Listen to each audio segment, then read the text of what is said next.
आता कैरिमिनाटी। अब देखो कैरिमिनाटी क्या करता है, कैरिमिनाटी 5 के 5 सब्जेक्ट में पास हो जाता है, तब भी आगे चले जाएगा, नहीं चले जाएगा 10th में, तब भी ये चले जाएगा। हाँ तो देखो अब हमारा आता है characteristics of chemical reaction, Hindi में इसको होता है रासायनिक अभिक्रिया के अभिलक्षण। लास्ट लेक्चर में हमने रिएक्टेंट और प्रोडक्ट पढ़ लिया था, केमिकल रिएक्शन क्या होती है, केमिकल इक्वेशन क्या होती है, ये सारी चीजें पढ़ ली थी। ठीक है, देखो अब यहाँ पे हमारा कैरेक्टरिस्टिक्स ऑफ केमिकल रिएक्शन यानी रासायनिक अभिक्रिया के अभिलक्षण, ये हमारा स्टार्ट होता है। ठीक है, तो देखो सबसे पहले यहाँ पे इसको समझने के लिए एक्चुअली ये है क्या, देखो एक्चुअली क्या है, इसका मतलब क्या है, तो इसका ये मतलब है कि केमिकल रिएक्शन की पहचान क्या है। ठीक है, यानी केमिकल रिएक्शन की क्या पहचान है। अगर इसको मैं दूसरे शब्दों में बोलूं तो क्या होता है कि जब कोई केमिकल रिएक्शन होती है, ठीक है, मैं एक एग्जांपल देता हूं। देखो कागज था, कागज को हमने जला दिया, कागज जल के क्या मिली, गर्मी मिली और धुआं मिला। तो जब कागज जला तो धुआं निकला, नहीं निकला, तो धुआं होता है गैस। तो यानी जब वो केमिकल रिएक्शन हुई तो क्या हुआ, तो गैस निकली। अभी यहाँ पे मैंने एग्जाम्पल दिया कि केमिकल रिएक्शन हुई तो क्या निकली, गैस निकली। तो देखो इसी तरह से क्या हुआ, गैस का निकलना केमिकल रिएक्शन की एक पहचान है। ठीक है, कि गैस निकली तो केमिकल रिएक्शन हो गई। तो हर केमिकल रिएक्शन में गैस नहीं निकलेगी। एक्चुअली में क्या होता है, देखो केमिकल रिएक्शन की 5 पहचानें होती हैं, यानी जब केमिकल रिएक्शन हो रही होती है तो 5 चीजें होती हैं, इन 5 में से ही कोई सी ना कोई सी चीज होगी।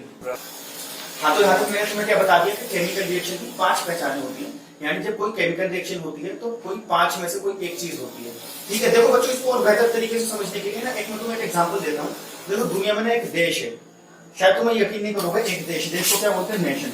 तो यहाँ पे बोलते हैं दुनिया में एक नेशन है, दुनिया में एक देश है जहाँ पे पता है क्या होता है, बच्चों जहाँ पे क्या होता है, बच्चे पढ़ते हैं 5 सब्जेक्ट। ठीक है, तो बच्चे को पास होने के लिए सिर्फ एक सब्जेक्ट चाहिए होता है, यानी अगर वो 5 में से किसी एक सब्जेक्ट में पास हो गया तो वो अगली क्लास में चला जाएगा।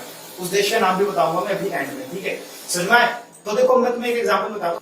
तो देखो यहाँ पे कंडीशन क्या है, अगर वो एक भी सब्जेक्ट में पास हो गया तो वो आगे चला जाएगा, 10th क्लास में चला जाएगा। ठीक है, अब मैं बताता हूँ, मान लो एक बच्चा है ए, एक है बी, एक है सी, एक है डी। अच्छा चलो यार एक एग्जांपल दे देता हूँ, चलो बच्चों का नाम देता हूँ। मान लो एक बच्चे का नाम है डायनामो, ठीक है ना, एक बच्चे का नाम है मोटन, एक बच्चे का नाम है मंजूर। हाँ तो देखो बच्चों मान लो एक एग्जांपल में दे रहा हूँ, 9th क्लास में कुछ बच्चे होते हैं 1 2 3 4 5 6, ठीक है 6 बच्चे 9th क्लास में। देखो ये 6 बच्चे हैं ना, 6 में से ये 5 बच्चे जो है पास हो जाते हैं। ठीक है, 10th क्लास में चले जाते हैं। तो इसका क्या मतलब है, इसका मतलब है देखो 5 सब्जेक्ट में ले लेते हो ना, 5 सब्जेक्ट में ले लेते हो, Hindi, English, math, science, SST. ठीक है, अब डायनामो पास हो गया, डायनामो 10th क्लास में चला गया। इसका क्या मतलब है, ये किसी एक सब्जेक्ट में तो पास हुआ होगा ना, या तो हिंदी में या इंग्लिश में या मैथ्स में या साइंस में एसएसटी में, तो किसी एक सब्जेक्ट में ये पास हो गया। अब एक बात बताओ, अगर ये 2 सब्जेक्ट में पास हो जाएगा तब भी ये 10th क्लास में चला जाएगा, अगर ये 3 सब्जेक्ट में पास हो जाएगा तब भी ये 10th क्लास में चला जाएगा। समझ में आ रही है? अब देखो मान लो मोटर है, मोटर 2 सब्जेक्ट में पास हो गया तो हम क्या बोलेंगे, ये 10th क्लास में जाएगा, नहीं जाएगा, ये 10th क्लास में चला जाएगा अगर ये 9th है।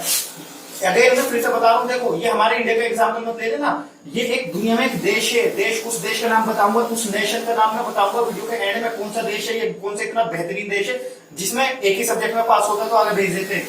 ठीक है, अब देखो मान लो ये आ गया हमारा, ये 3रे नंबर पे आ गई, क्या नाम है, मंजूर, आ गई मंजूर। अब देखो ये फेल हो गई। ठीक है, यहाँ पे मैंने टिक नहीं लगा, इसका मतलब ये फेल है। इसका मतलब ये है कि इसने 5 के 5 सब्जेक्ट में ये फेल है, एक भी सब्जेक्ट में पास नहीं। अगर ये एक भी सब्जेक्ट में पास होती तो क्या हो जाता, ये इसको प्रमोट कर देते। ठीक है ना, ये 10th क्लास में चला जाता जो भी है, ठीक है, जाता जाते जो भी। अब देखो ये आता कैरिमिनाटी। अब देखो कैरिमिनाटी क्या करता है, कैरिमिनाटी 5 के 5 सब्जेक्ट में पास हो जाता है, तब भी आगे चले जाएगा, नहीं चले जाएगा 10th में, तब भी ये चले जाएगा।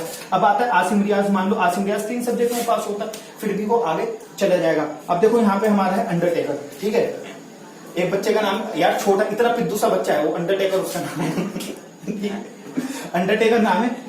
अब ये क्या करता है, 5 सब्जेक्ट में ये पास हो जाता है, 5 के 5 सब्जेक्ट में। ठीक है, तब भी ये 10th क्लास में चला जाएगा। देखो यार एग्जाम्पल समझो ना तुम, मैं एग्जाम्पल ये कह रहा हूँ कि दुनिया में एक ऐसा देश है जहां पे बच्चे को अगली क्लास में भेजने के लिए 5 में से सिर्फ एक सब्जेक्ट में पास होना पड़ता है। ठीक है, और इस देश का नाम मैं रिवील करूंगा, ये कौन सा है। ठीक है, तो देखो ये मैंने एग्जाम्पल दिया है ताकि तुम इस तरह के एग्जाम्पल से समझो कैरेक्टरिस्टिक्स ऑफ केमिकल रिएक्शन। ठीक है, केमिकल रिएक्शन की 5 कैरेक्टरिस्टिक होती हैं, तो 5 यानी 5 पहचान होती है। अगर कोई एक रिएक्शन हुई जिसके दौरान उन 5 में से कोई सी भी एक पहचान हो गई तो हम बोल देंगे केमिकल रिएक्शन हो गई। समझ में आया? जैसे डायनामो सिर्फ एक ही सब्जेक्ट में पास था लेकिन वो आगे गया, वो आगे चला गया। ठीक है ना, इसी तरह से केमिकल रिएक्शन में अगर एक भी मतलब उस 5 पहचानों में से कुछ एक भी चीज होगी तो हम बोल देंगे केमिकल रिएक्शन हो गई। ठीक है, इसको दूसरे शब्दों में समझो कि केमिकल रिएक्शन की 5 पहचानें होती हैं, यानी 5 काम हो रहे होते हैं। जब केमिकल रिएक्शन होती है तो कम से कम एक काम होगा, अगर कोई केमिकल रिएक्शन होगी तो उनमें से कम एक काम होगा ही होगा। और ज्यादा से ज्यादा 4 काम भी हो सकते हैं, 5 काम भी हो सकते हैं। जैसे डायनामो पास था तो कम, जैसे पास होने के लिए क्या था, कम से कम एक सब्जेक्ट में पास होना जरूरी है, और ज्यादा से ज्यादा 5 के 5 सब्जेक्ट में भी पास हुए तो हो गए। समझ में आया ना। अब देखो यहाँ पे बताते चलो, बिना टाइम वेस्ट किए हम स्टार्ट करते हैं। अच्छा हाँ, एक चीज ही है, जो सबसे पहली पहचान है, कैरेक्टरिस्टिक है केमिकल रिएक्शन की, यानी उसका नाम है एवोल्यूशन ऑफ गैस। ठीक है ना, एवोल्यूशन ऑफ गैस। ठीक है ना, हिंदी में इसको बोलते हैं गैस का निकलना, गैस का निकलना। ठीक है बच्चों, तो देखो बच्चों क्या है इसका मतलब, क्या है, यानी कि कुछ केमिकल रिएक्शन ऐसी होती है जिसमें गैस निकलती है, तो गैस का निकलना केमिकल रिएक्शन की एक पहचान है। ठीक है, जैसे मैं एक एग्जांपल बता देता हूँ, कागज हमने जला दिया, धुआं निकला, तो केमिकल रिएक्शन हुई ना, तो धुआं निकला, धुआं क्या होता है, गैस। तो ये केमिकल रिएक्शन कौन सी है, जिसमें क्या निकल रही है, गैस निकल रही है। ठीक है, तो देखो बच्चों ये तो खैर बहुत आसान सा छोटा सा एग्जाम्पल था ये। अब मैं तुम्हें वो एग्जाम्पल बताता हूँ जो तुम्हारे कोर्स में बहुत ही ज्यादा जरूरी है। ठीक है, बहुत ही, जो तुम्हारे कोर्स में बहुत ही ज्यादा जरूरी है, और वो आएगा ही आएगा। तो देखो बच्चों, ये जो एग्जाम्पल है चैप्टर नंबर 1 2 3 4 5 5 चैप्टर्स में है। ठीक है, तो देखो एग्जाम्पल क्या कहता है कि कोई सा भी एसिड है, एसिड के अंदर अगर हम मेटल डाल देंगे, एसिड के अंदर अगर मेटल धातु डाल देते हैं तो हाइड्रोजन गैस निकलती है और बनता है नमक। तो देखो बच्चों, गैस निकली नहीं निकली, गैस निकल गई। अब एसिड के अंदर मेटल डाल के हाइड्रोजन गैस क्यों निकली, तो ये हमने बताया हुआ काफी अच्छी तरीके से, ये बताया हुआ डिस्प्लेसमेंट रिएक्शन में कि ये क्यों हाइड्रोजन गैस निकलती है। ठीक है, तो वो अभी आपको 2-3 लेक्चर के बाद वो वीडियो मिल जाएगी। तो देखो यहाँ पे हाइड्रोजन गैस निकल गई, तो ये क्या पहचान हुई, गैस का निकलना। समझ आया, तो गैस का निकलना भी क्या है, केमिकल रिएक्शन की एक पहचान है। समझ आया ना। ठीक है, अब देखो यहाँ पे एक क्वेश्चन पे आता है कि बताओ हाइड्रोजन गैस निकली है, तो हाइड्रोजन गैस की पुष्टि कैसे करेंगे, यानी हम कैसे कंफर्म करेंगे कि जो गैस निकल रही है तो वो हाइड्रोजन गैस ही होगी।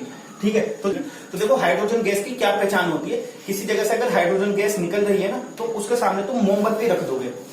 ठीक है, जब उसके सामने मोमबत्ती रख दोगे तो गैस फटने की, हाँ चटकने की कुछ इस टाइप की आवाज आती है, इसको इंग्लिश में बोलते हैं पॉपिंग साउंड। ये क्वेश्चन में समझाऊंगा और बेहतर तरीके से समझाऊंगा जब मैं सारे क्वेश्चन आंसर करवाऊंगा, इस चैप्टर के सारे जरूर क्वेश्चन आंसर करवाऊंगा। सो मैं अभी यहाँ पे मैं क्या समझा रहा हूँ, इवोल्यूशन ऑफ गैस बता रहा हूँ, यानी केमिकल रिएक्शन होती है, कुछ केमिकल रिएक्शन ऐसी होती है जिनमें गैस निकलती है, या इसका मतलब यह है कि गैस का निकलना केमिकल रिएक्शन की एक पहचान है। तो ये हो गया केमिकल रिएक्शन में यानी गैस का निकलना। ठीक है बच्चों, ये पहली पहचान थी। अब देखो आती है हमारी दूसरी पहचान।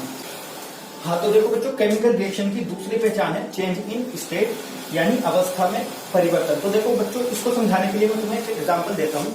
सबसे पहले तो ये समझो अवस्था क्या होती है, तुम्हें पता है स्टेट क्या होती है मैटर की, सॉलिड, लिक्विड और गैस। ठीक है, अगर किसी चीज की अवस्था बदल रही है, इसका मतलब यह है या तो सॉलिड चीज लिक्विड और गैस में चेंज हो रही है, या गैस चीज लिक्विड और सॉलिड में चेंज हो रही है। तो समझ में आ रहा है ना ये चीज। तो देखो एक एग्जाम्पल देता हूँ, वही हमारा एग्जाम्पल देता हूँ। एक कागज था, कागज को हमने जला दिया, तो धुआं निकला या नहीं निकला, इतनी बस बात बताओ। धुआं निकला, और धुआं क्या होती है, धुआं होती है गैस। ठीक है, धुआं होता है गैस। तो कागज हमारे पास क्या था, सॉलिड। तो सॉलिड चीज की जब हमने केमिकल रिएक्शन करवा दी तो गैस बन गई, तो स्टेट चेंज हुई या नहीं हुई, स्टेट चेंज हो गई। अगर यहाँ पे भी नहीं समझ में आ रही तो एक चीज और एग्जांपल देता हूं मैं, देखो इसको समझो। पेट्रोल हमने गाड़ी के अंदर डाला, पेट्रोल गाड़ी के अंदर डाला, तो गाड़ी के इंजन के अंदर एक केमिकल रिएक्शन हुई। जब केमिकल रिएक्शन हुई तो देखो वो पाइप होता है ना बाहर, एग्जॉस्ट पाइप होता है, उसके अंदर से क्या निकला, धुआं। तो यानी पेट्रोल लिक्विड चीज की केमिकल रिएक्शन हुई तो धुआं निकला। धुआं क्या होता है, गैस। लिक्विड चीज की केमिकल रिएक्शन हो गई, क्या बन गई, गैस बन गई। तो समझ में आया। तो यहाँ पे क्या हो गई, स्टेट चेंज हो गई। एक एग्जांपल और देता हूँ, इससे आप बेहतर तरीके से समझ पाओगे। तो देखो बच्चों, यहाँ पे अभी जो मैंने एग्जांपल दिया वो मैंने दोनों के दोनों एग्जांपल दिए कि सॉलिड चीज भी गैस बन रही है और लिक्विड चीज भी गैस बन रही है। लेकिन ऐसा नहीं है कि हर बार सिर्फ सॉलिड या लिक्विड चीज गैस में चेंज होगी। गैस भी लिक्विड या सॉलिड में चेंज हो सकती है, लिक्विड सॉलिड या गैस में चेंज हो सकती है, और सॉलिड लिक्विड या गैस में चेंज हो सकता है। समझ में आया ये चीज, यानी कुछ भी कोई सी भी एक स्टेट दूसरी स्टेट में चेंज हो सकती है जब एक केमिकल रिएक्शन होती है। एक एग्जांपल देता हूँ, प्रोटीन पाउडर का नाम सुना आप लोगों ने, प्रोटीन पाउडर का नाम सुना है? हाँ। कैसा होता है, पाउडर होता नहीं होता। तुम यकीन नहीं करोगे वो बनता किससे है, वो दूध के अंदर से बनता है। दूध क्या है, लिक्विड चीज है। तो देखो दूध की केमिकल रिएक्शन करवाते हैं तो क्या बन जाता है, सॉलिड पाउडर बन जाता है। तो लिक्विड से हम क्या बना रहे हैं, सॉलिड चीजें बना रहे हैं। समझ में आई नहीं आई ये चीज। तो जब एक केमिकल रिएक्शन होती है, पानी से बर्फ सॉलिड हो गया, क्या पानी से बर्फ। हाँ खैर वो भी है, लेकिन वो ना फिजिकल चेंज हो, केमिकल चेंज नहीं, मैंने इसलिए नहीं बताया। ठीक है, तो देखो बच्चों यहाँ पे कुछ एक एग्जांपल बताता हूं मैं। यहाँ पे अच्छा एक और एग्जांपल देख लो, एग्जांपल और देख लो। देखो पेंट जब हम घर पे करते हैं तो हमारे पास होता है पहले पेंट जो होता है वो क्या होता है, वो लिक्विड होता है। लिक्विड पेंट को हम अपनी दीवारों पे लगा देंगे तो सूख के क्या हो जाता है, सॉलिड, यानी केमिकल रिएक्शन जब हुई तो लिक्विड चीज किसमें चेंज हो गई, सॉलिड। तो मैं यहाँ पे मैं तुम्हें यही बताना चाह रहा हूँ कि जब केमिकल रिएक्शन होती है तो मतलब जब केमिकल रिएक्शन में कुछ अगर अवस्था चेंज होती है तो कुछ भी किसी में भी चेंज हो सकता है। ठीक है, अब देखो एक एग्जांपल ले लेते हैं। यहाँ पे ये होता है हमारे पास कार्बन, कार्बन होता है सॉलिड। कार्बन की रिएक्शन हमने करवा दी ऑक्सीजन गैस के साथ, तो ये क्या बन गया, कार्बन डाइऑक्साइड गैस बन गई। तो देखो पहले हमारे पास सॉलिड चीज थी और रिएक्शन के बाद हमें क्या मिला, गैस मिला। तो इसका मतलब क्या है, सॉलिड चीज किसमें चेंज हो गई, गैस में। तो ये किस चीज का एग्जांपल हो गया, चेंज इन स्टेट का एग्जांपल हो गया। यानी एक अवस्था में परिवर्तन यानी स्टेट में चेंज होना केमिकल रिएक्शन की एक पहचान भी है। ठीक है, अब देखो एक चीज और देखो, अभी हमने पीछे एक पहचान बताई थी, केमिकल रिएक्शन की एक पहचान बताई थी, गैस का निकलना। तो क्या इस रिएक्शन में गैस नहीं निकल रही, देखो इस रिएक्शन में भी गैस निकल रही है। ये कार्बन है, ये कार्बन डाइऑक्साइड है, इस रिएक्शन में भी गैस निकल रही है, यानी हमें गैस मिल रही है। अब देखो इस रिएक्शन में दोनों काम हो रहे हैं, गैस भी निकल रही है और स्टेट में भी परिवर्तन हो रहा है। ठीक है, समझ में आया। तो यहाँ पे ये वही एग्जांपल ले लिया मैंने, जैसा मोटर था, मोटर हिंदी में भी पास था और इंग्लिश में भी पास था। समझ में आया, हिंदी में भी पास था और इंग्लिश में भी पास था। तो समझ में आ रही है ना ये चीज। अब इसको हर बार डिटेल में मैं समझाना नहीं चाह रहा, बस ये समझ लो जैसे मोटर हिंदी में भी पास था और इंग्लिश में भी पास था, तो इसको इसलिए उसको 9th क्लास से 10th क्लास में भेज दिया। समझ में आया, जबकि पास होने की कंडीशन क्या है, कम से कम एक चीज में पास होना चाहिए। ठीक है, तो इसी तरह से यहाँ पे केमिकल रिएक्शन तो हो रही है, लेकिन ये केमिकल रिएक्शन में कितनी पहचानें दिख रही है, 2 पहचानें दिख रही है हमें। ठीक है, एक गैस का निकलना और एक चेंज इन स्टेट। ठीक है बच्चों, तो देखो अब अगली स्टेट आती है, अगली केमिकल रिएक्शन की पहचान आती है। देखो ये हो गया चेंज इन स्टेट, अगली पहचान है चेंज इन, अरे यार ये निकल, अगली पहचान है चेंज इन कलर, यानी रंग का बदल जाना। चेंज इन कलर यानी रंग का बदल जाना। ठीक है ना, यानी केमिकल रिएक्शन, कुछ केमिकल रिएक्शन ऐसी होती है जिसमें रंग बदल जाता है। तो इसके लिए मैं एक बहुत प्यारा सा एग्जांपल देता हूँ, डेली लाइफ का एग्जांपल देता हूँ। चाय का बनना, हमारे पास दूध होता है, दूध था, दूध के अंदर चीनी पत्ती मिला दी, पानी मिला दी, उसको गर्म कर दिया, क्या बन गई, चाय बन गई। तो दूध कौन सा कलर का होता है, व्हाइट कलर का, और चाय कौन सा कलर की होती है, चाय कुछ ब्राउन टाइप कलर की होती है। तो यानी जब केमिकल रिएक्शन हुई है तो क्या बन गया, क्या बन गया, कलर चेंज हो गया। चाय तो बन गई, सॉरी केमिकल रिएक्शन हो गई तो यहाँ पे क्या चेंज हो गई, कलर भी चेंज हो गया। ठीक है, सुना है, तो कलर का, रंग का चेंज होना केमिकल रिएक्शन की एक पहचान है। आया समझ में। तो केमिकल रिएक्शन की तीसरी पहचान क्या है, रंग का चेंज होना, रंग में परिवर्तन आना। ठीक है बच्चों, तो ये कुछ ज्यादा खास जरूरी नहीं है। अच्छा देखो इसमें कुछ एक एग्जांपल आते हैं यहाँ पे, इसमें जो तुम्हारे कोर्स में आते हैं ना क्वेश्चन, वो कहता है कि हमारे पास सिल्वर ब्रोमाइड, ये होता है सिल्वर ब्रोमाइड। देखो Ag होता है सिल्वर और Br होता है ब्रोमीन, तो ये कंपाउंड बन जाएगा सिल्वर ब्रोमाइड। ये होता है सॉलिड कलर का, सॉरी सॉलिड कलर का नहीं, सॉलिड होता है, और एक्चुअली में ये होता है व्हाइट कलर का। ये व्हाइट कलर का होता है। क्वेश्चन कुछ इस तरह से आता है कि व्हाइट कलर के सिल्वर ब्रोमाइड को हम रखेंगे चाइना डिश में। ठीक है ना, China dish, China dish, China से नहीं आई हुई है, इसका बस नाम है चाइना डिश। ठीक है, कभी ये सोचो को चाइना से मंगवाइए प्लेट, नहीं, इसका नाम है चाइना डिश। ठीक है, इस चाइना डिश के अंदर सिल्वर ब्रोमीन का हम पाउडर रख देते हैं, किसका, व्हाइट कलर का रख देते हैं। ठीक है, और जब इसको सूरज की रोशनी में रख देते हैं, यानी इस प्लेट के अंदर सिल्वर ब्रोमाइड है, सिल्वर ब्रोमाइड को रख दे सूरज की रोशनी में, तो देखो क्वेश्चन इस तरह से आता है कि व्हाइट कलर के सिल्वर ब्रोमाइड को सूरज की रोशनी में रखने पर सिल्वर ब्रोमीन का कलर हो जाता है ग्रे। क्यों हो जाता है, ठीक है, ये बताओ क्यों हो जाता है। तो देखो तुम इसका आंसर तब बता पाओगे जब तुम्हें पता होगा कि एक्चुअली इसके अंदर हो क्या रहा है। तो देखो सिल्वर ब्रोमाइड कौन से कलर का, व्हाइट कलर का है। तो एक्चुअली क्या होता है, जब इसको हम सूरज की रोशनी में रख देते हैं ना, तो देखो यहाँ पे एक चीज देखो, ये जो ब्रोमीन गैस है ना, अभी अगर हम ये कमरे के अंदर हमारे पास है तो ब्रोमीन गैस सिल्वर के अंदर घुसी हुई है, मिली हुई है ब्रोमीन गैस सिल्वर के अंदर। ठीक है, जब हम इसको सूरज की रोशनी में रख देते हैं ना, तो ब्रोमीन गैस को बहुत ज्यादा गर्मी लगने लग जाती है, तो ये सिल्वर से बाहर आ जाती है, सिल्वर से निकल के बाहर आ जाएगी। ठीक है, तो सिल्वर अलग हो जाएगा और ब्रोमीन अलग हो जाएगा और ब्रोमीन गैस बन के उड़ जाएगी। ठीक है, तो क्योंकि यहाँ पे अकेला सिल्वर बचेगा तो सिल्वर का कलर होता है ग्रे, तो यहाँ पे तुम ये सब लिखोगे। खैर ये डिकम्पोजिशन रिएक्शन का एग्जांपल है जो हम आगे पढ़ेंगे। ठीक है ना, आगे डिकम्पोजिशन उसमें थोड़ा डिटेल में बताया हुआ है। यहाँ पर बस ये समझ लो कि व्हाइट कलर के सिल्वर ब्रोमाइड को जब सूरज की रोशनी में रख देते हैं तो उसके अंदर ब्रोमीन जो होता है वो हट जाता है, उसके अंदर से गैस बनकर उड़ जाता है, अकेला सिल्वर बचता है जिसका कलर होता है ग्रे। ठीक है, तो ये केमिकल रिएक्शन हो गई, ये केमिकल रिएक्शन हुई तो इसमें रंग में परिवर्तन आया, कलर में चेंज आया ना। ठीक है, तो इसलिए इसको यहाँ पे देखो कलर में चेंज आना तो क्या है, केमिकल रिएक्शन की एक पहचान है। अगेन इस केमिकल रिएक्शन में दोनों इस केमिकल रिएक्शन में तीनों ही चीजें हो रही है। देखो गैस बन रही है, पहली पहचान क्या थी, गैस का निकलना, यहाँ पे गैस निकली। दूसरी पहचान क्या थी, स्टेट में परिवर्तन होना। तो पहली चीज यहाँ पे सॉलिड थी, बाद में हमें यहाँ पे क्या मिली, गैस मिली, स्टेट में परिवर्तन हो गया। तीसरी पहचान क्या है, रंग में परिवर्तन हो, तो यहाँ पे रंग में भी परिवर्तन हो गया। ठीक है, तो केमिकल रिएक्शन, इस केमिकल रिएक्शन में तीन चीज हो रही है, केमिकल रिएक्शन की पहचान की तीन चीजें हो रही हैं। जैसे हमने अभी पीछे बताया था ना, एक एग्जांपल दिया था कि आसिफ रियाज तीनों सब्जेक्ट में पास था, तो इसलिए वो मतलब आसिफ रियाज 5 में से 3 सब्जेक्ट में पास था, तो इसलिए वो क्या हो गया, वो 9th क्लास से 10th क्लास में चला गया। क्यों? क्योंकि उस नेशन का, उस देश का रूल ही ये है कि अगर 5 में से एक भी सब्जेक्ट में पास हो रहा होगा तो आगे भेज देंगे। अब वो बच्चा 3 सब्जेक्ट में पास हो गया तो वो चला गया आगे।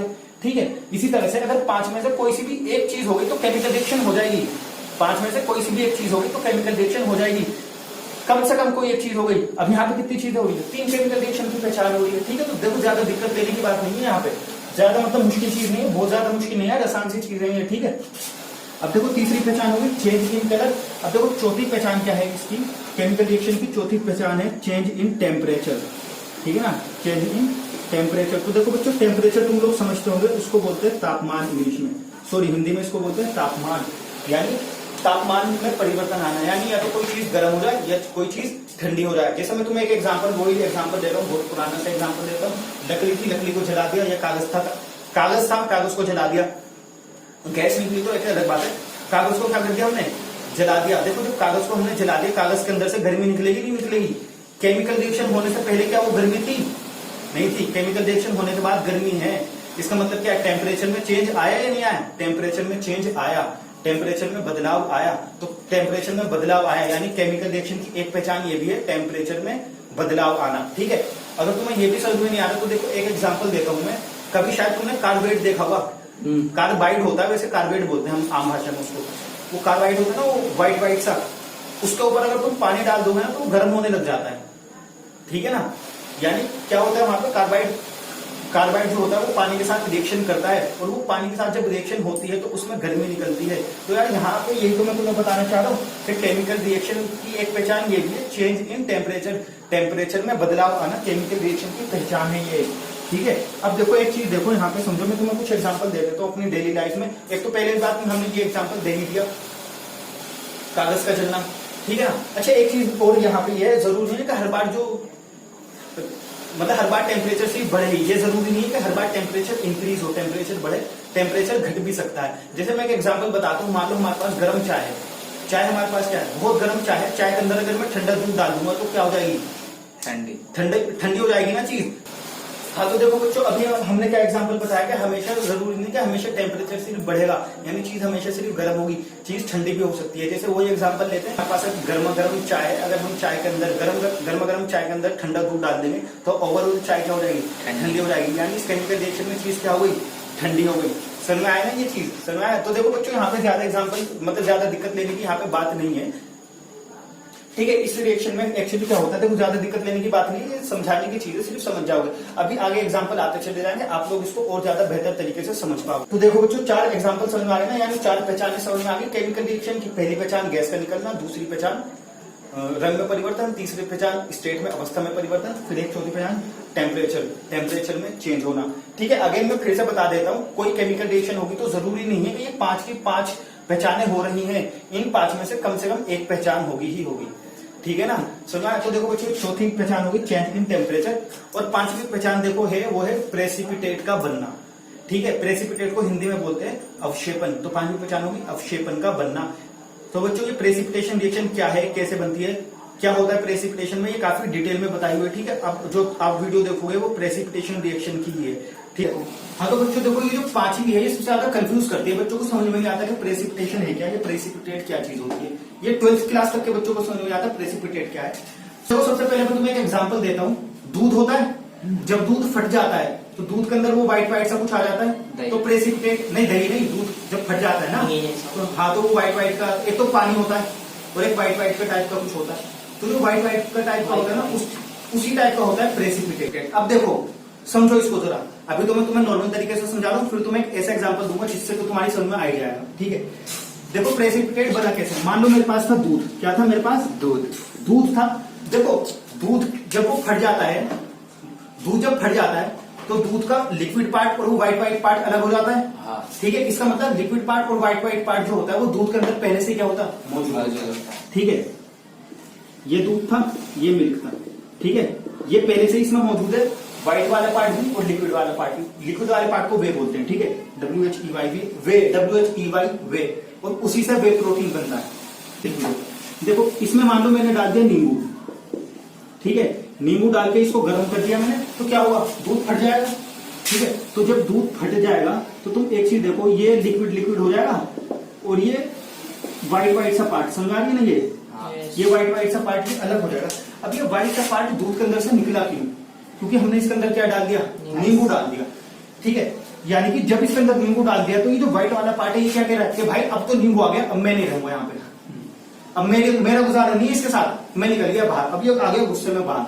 ठीक है, तो कुछ इस टाइप का होता है प्रेसिपिटेट, यानी जब भी कोई एक चीज डालते हैं जिसकी वजह से एक घुली हुई चीज पहले से ही बाहर आ जाती है, उसको बोलते हैं प्रेसिपिटेट। अभी बता रहा हूं, अच्छा एग्जांपल अभी भी नहीं दिया, अभी समझाऊंगा तुम्हें, इससे भी नहीं समझ में आया ना तो अभी समझाऊंगा। ठीक है, अब देखो एग्जांपल दे रहा हूं जिससे तुम्हें समझ में आएगा। ठीक है, चलो एक एग्जांपल देखो, एक आदमी होता है रमेश।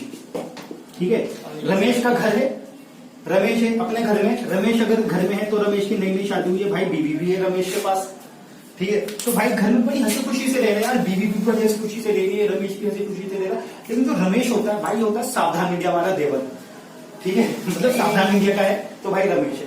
अब ये क्या करता है, बेचारी जो इसकी बीवी है, इसके साथ साथ ये धोखा देता है इसको, ये इसको धोखा दे रहा होता है। क्या कर रहा होता है, एक्चुअली इसकी एक और बीवी होती है बाहर, जो इसके घर के बाहर होती है। मान लो इसकी ये हो गई वाइफ नंबर 2, वाइफ नंबर 2। अब देखो इसका ये घर है, ये घर है इसका, ये वाइफ 2 बाहर है, अभी ये वाइफ 2 बाहर है। अभी ये बड़ी खुशी खुशी है, इस बेचारी को पता ही नहीं कि भाई ये नाम दूसरी वाइफ भी कोई चीज है। अब वो करता क्या है, एक दिन वाइफ 2 आ जाती है उसके घर में। ठीक है, जब वाइफ 2 घर में आ गई थी, एक काफी ऑब्वियस सी बात बता दूं यार, ये जो पहली वाली वाइफ है, क्या ये रहेगी खुशी से, नहीं ना, ये बड़ी गुस्सा हो जाएगी कि नहीं भाई पहले तो तूफान मचा देगी और ये वगैरह वगैरह। एट द एंड ये हार मान के क्या बोलेगी कि ऐसा है, तो अगर ये वाइफ घर में रुकेगी तो मैं निकल रही हूँ, मैं निकल रही हूँ। तो यानी घर में बचेंगे क्या, वाइफ 2 और क्या बचेगा, रमेश, और पहली वाली वाइफ क्या हो जाएगी, बाहर आ जाएगी। ठीक है ना, पहली वाली वाइफ क्या आ गई, ये बाहर हो जाएगी। ठीक है, अब ये बाहर क्यों आ गई, क्योंकि कंडीशन इसके हिसाब से, यानी पहली वाली वाइफ के हिसाब से कंडीशन बदल गई। उसने क्या बोला कि भाई अब कंडीशन ये है कि दूसरी वाली वाइफ अगर घर के अंदर है तो मैं नहीं रुकूंगी भाई, नहीं रुकूंगी मैं। सुना, तो ये सेम केस हो रहा था, नींबू जो था, नींबू को मान लो सेकंड वाइफ, और वो जो दूध का था ना वो व्हाइट था, उसको मान लो फर्स्ट वाइफ। तो जब नींबू घर के अंदर आया तो व्हाइट वाला क्या करे, नहीं अब मैं रुकूंगा ही नहीं, मैं जा रहा हूँ, क्योंकि इसके साथ मेरा गुजारा नहीं है। आया सुने, तो इसी टाइप की होती है प्रेसिपिटेशन रिएक्शन। जब कोई एक चीज डाल के, ठीक है, एक चीज जब डाल के कोई अंदर की एक घुली हुई चीज बाहर आ जाती है, उसको बोलते हैं प्रेसिपिटेशन रिएक्शन होगी। ठीक है, वो जो खुली हुई चीज जो बाहर आती है ना, फट के गुस्से में जो बाहर आती है, उसी को बोलते हैं प्रेसिपिटेट। ठीक है, इस केस में, रमेश वाले केस में, ये जो पहली वाली वाइफ थी ये क्या थी, प्रेसिपिटेट, क्योंकि ये बाहर आ गई। देखो पहले तो ये घर के अंदर घुली हुई थी ना, आराम से भाई हंस रही थी, खेल रही थी, है ना, एकदम घुले हुए, ऐसा लगता था भाई एक ही फ्रेंड। हाँ, तो देखो बच्चों, 5 पहचाने आपने कर दी ना। अब देखो, अब मेरा फर्ज बनता है कि मैं तुम्हें उस नेशन का, उस देश का नाम बताऊं कि जिस देश में ये काम होता है, यानी इतना अच्छा काम होता है उससे। हाँ, तो देखो बच्चों, उससे पहले एक बताता हूँ, तो हमारा एक टेलीग्राम ग्रुप हमने बनाया होगा, तुम उस ग्रुप को ज्वाइन कर दो, लिंक उसका डिस्क्रिप्शन बॉक्स में मिल जाएगा। ठीक है, हाँ, अब बताता हूँ कौन सा नेशन है यार जिसमें मतलब इतना अच्छा काम होता है, नेशन है। ठीक है, उस नेशन का नाम क्या है, देखो उस नेशन का नाम यहाँ पे मैं लिख रहा हूँ। ठीक है, उस नेशन का नाम है इमेजिनेशन। यार देखो ये ऐसा है ना, मेरी बात सुनो, मैं तुम्हें सिर्फ समझाना चाह रहा था। ठीक है ना, मैं सिर्फ ये चाह रहा था कि तुम इसको बेहतर तरीके से समझ लो, तो मैंने ये एग्जाम्पल लिया है। ठीक है ना, ये मैंने एक एग्जाम्पल लिया है। ठीक है, देखो अब मतलब ये नहीं, मेरा मकसद नहीं था तुम लोगों को ट्रोल करने का या कुछ मतलब गुस्सा दिलाने का। ठीक है, मेरा मकसद क्या था, तुम लोगों को समझाने का, तुम लोगों को समझ में आ गया ना, इसलिए मैंने डायनामो मॉडल, कैरिमिनाटी और अंडरटेकर वगैरह का एग्जाम्पल लिया। ठीक है, क्योंकि उससे तुम ज्यादा बेहतर तरीके से रिलेट कर पाते हो।